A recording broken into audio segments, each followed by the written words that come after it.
Hi everybody, I just gonna do another analysis for what we might end up seeing tomorrow, Wednesday.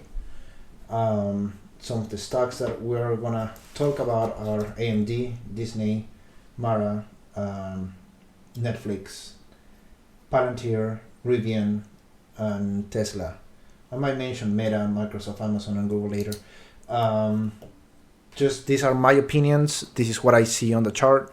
I'm not suggesting anybody to make the trades that I might make or base or trading positions on what I'm saying. It's not advice.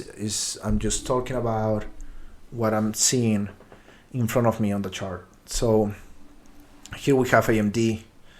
Let's just start with this. AMD wasn't too bad today.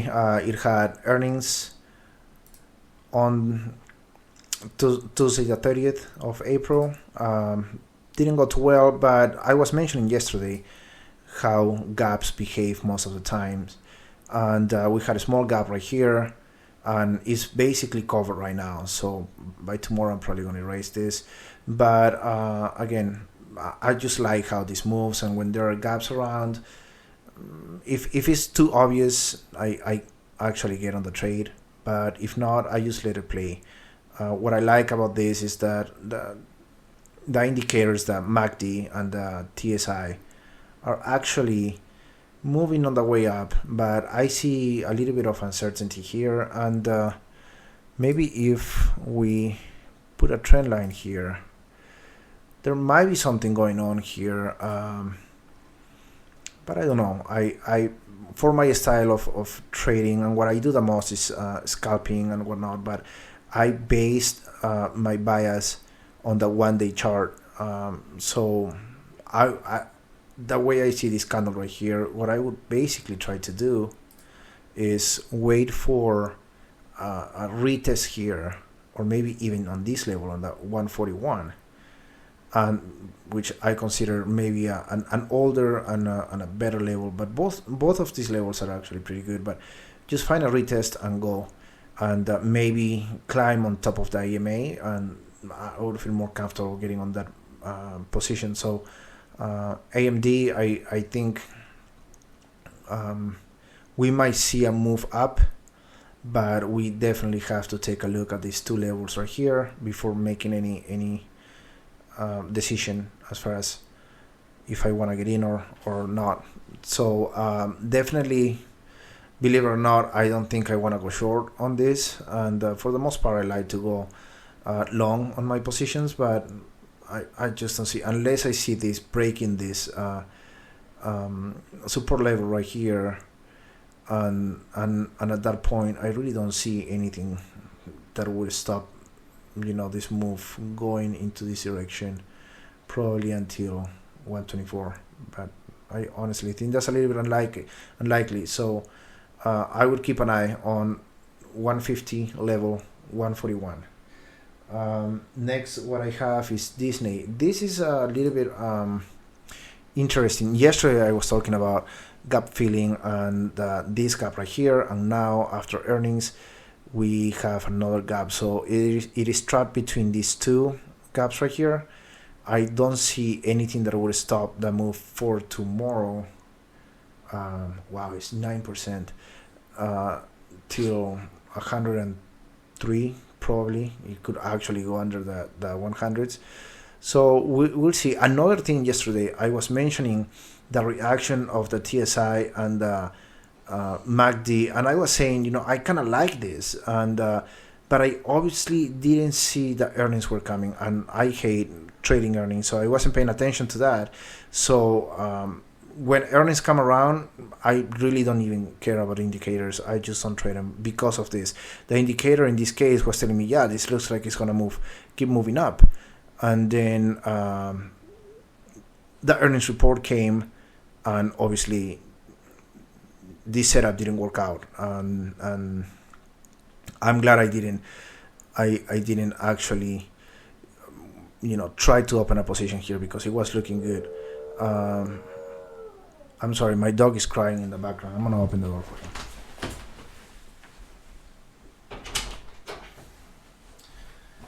Yeah, I have a French bulldog, and he likes to cry when my partner is not around. He misses her. Okay, next I'm gonna move to Mara. I like Mara and I dislike Mara. The one thing that I like about Mara is that how it moves and the way it behaves. Call me crazy, because we all know it's super volatile. But another thing that I think I just said I like and I dislike. The part that I dislike about Mara is that it is so dependent of the moves that we see in Bitcoin. So what I see here on the chart, let's put it this way, I see a bounce here on the SMA 35, and we have the support level at 1942. So I'll retest here and see if it can break 22. That'll be great. But again, if Bitcoin crashes or something, forget about it. You can go all the way down. And also, if Bitcoin is still rallying, then you're gonna see this thing, going again. So you just have to take a look at the candles and the size of the candles, and that basically tell you the reaction that Bitcoin has. So that Mara has. So that's a way I approach Mara. Down 2.23% today. I think it was a pretty choppy day for Bitcoin today as well. So if I see Bitcoin momentum, I actually keep an eye on Mara. But I just wanted to mention Mara because a lot of people actually like this name, and probably a lot of people hate this name for how volatile this is. Let's do Netflix. I have Netflix here, and by the way, all of this is on my X account. So there are the charts, and there's some written, I guess, key points for this. For these names, I should have mentioned that in the beginning, but whatever.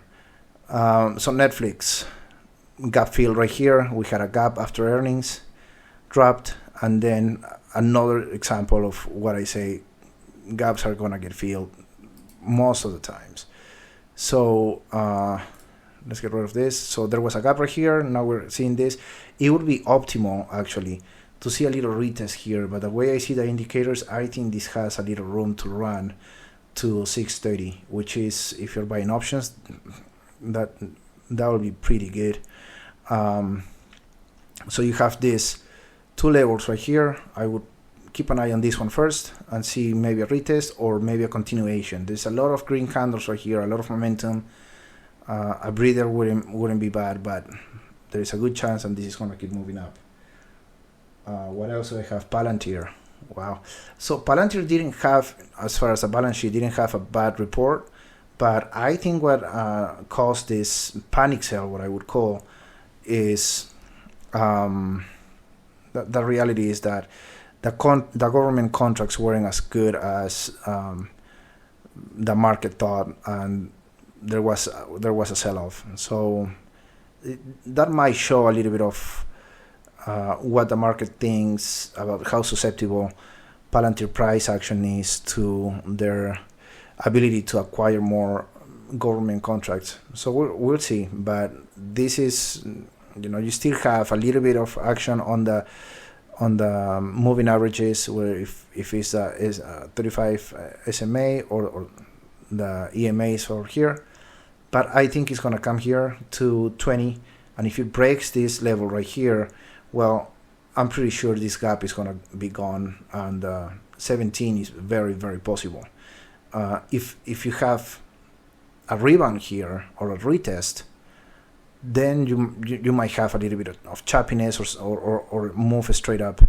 But the indicators are telling me that this is going to continue going down. Today was a horrible day for any Palantir investor. I'm personally thinking about buying Palantir at one point. I think it has some future, but I'm still waiting because of these reasons. Palantir, it is pretty insane if you ask me. It really, it could be a little bit of a headache. So I don't think I'm ready to buy it long term yet, but I think it's a good option in the future. Rivian. So today was earnings, and I guess you have to ask what is the bottom in this company. I see Rivian vehicles around, quite a few actually. I don't think they're bad, I guess, trucks or SUVs, but it's such a horrible, I think, industry, and so difficult to actually be successful in this industry. I mean, you're actually building cars and you're dealing with the logistics, and in every single aspect about building a car is pretty difficult.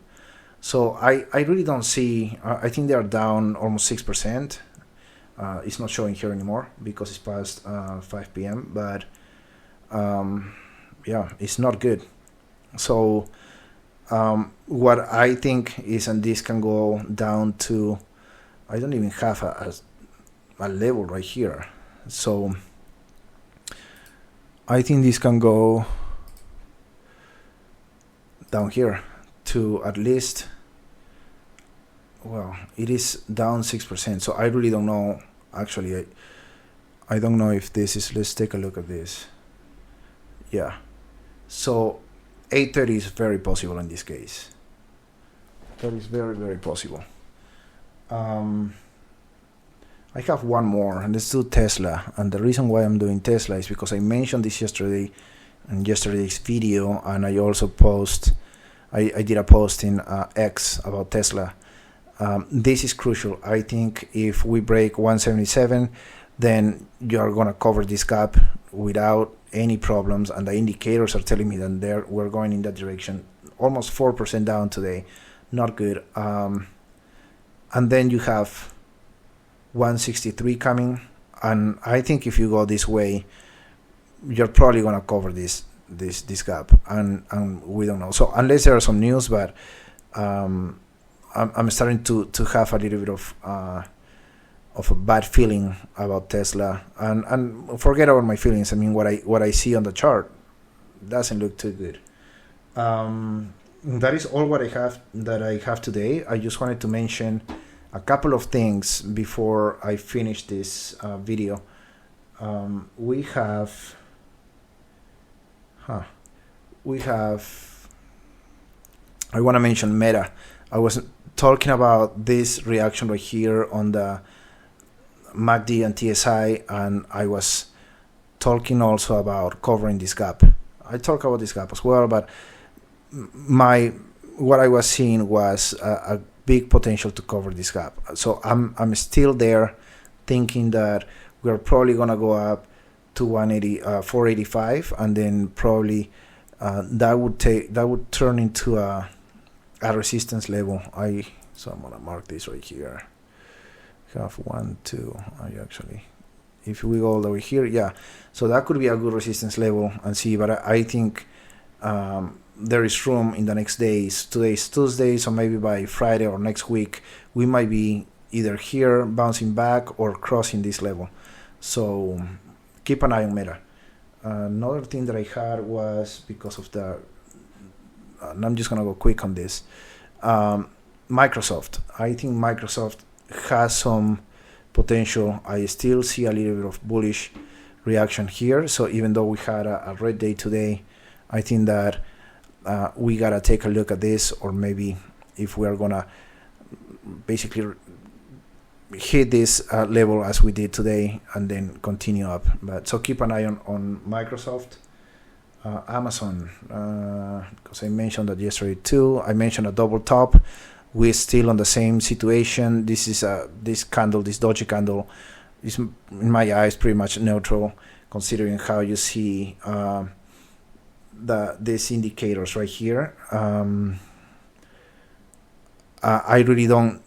If this goes over this level, 189, we might be talking a retest would be super optimal on this, but it could also go down, and a good position to get in is probably after crossing the neckline. I guess a debate would be like, is it this candle or is it these two candles? Well, that's up to you to figure it out. But I think there is a good chance, and this is going to continue having a little bit of trouble breaking this and then moving up And last but not least, I think I wanted to mention Google. Google is still moving up. I think yesterday was questioning how overextended these indicators are, especially the MACD. I still think that the same. I believe that this has to take a little bit of a dip at one point. From how dramatic that's going to be, I don't know, but at least something that might take us close to 164. I personally don't like when I see this kind of behavior, just like you see it here, maybe what you saw here. So best case scenario, it takes a breather, just like here, goes down a little bit and comes back up. Their earnings report was pretty decent actually, so there is definitely a good sentiment. But as far as the technicals here, I just see a little bit of a need for a little bit of a downtrend if we want to continue going up.